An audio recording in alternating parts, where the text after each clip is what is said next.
கும்பமேளால போய் குளிக்கிறது தவறுன்னு சொல்லலைன்னா இவ்வளவு தூரத்துக்கு ரிஸ்க் எடுக்க வேணாம்ல. அந்த சேத்துல உளுந்து இடந்து என்னென்ன நோய் என்னென்ன பிரச்சனை வருமோ.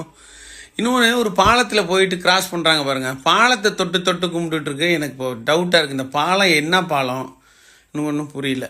இன்னொன்று, ட்ரெயினை விட்டு கீழே இறங்கிடக்கூடாது, கீழே விழுந்துடக்கூடாதுன்னு குறுக்க ஒரு துண்டை வச்சு கட்டுற police, Bihar police, salute, Royal salute.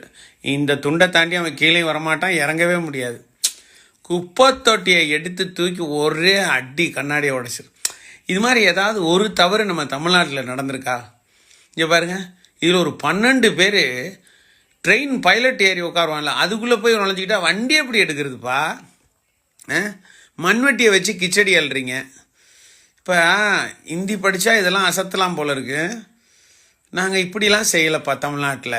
நீங்கள் இந்தியை மட்டும் படிச்சுவிட்டு இந்த ரகலை விட்றீங்க. இங்கே பாருப்பா, தண்ணியா இது, இவ்வளோ பேர் இதுக்குள்ளே நிற்கிறீங்களேப்பா, என்ன பண்ணுவீங்க? சரக்கு வேறு வச்சுருக்கியா ராஜா?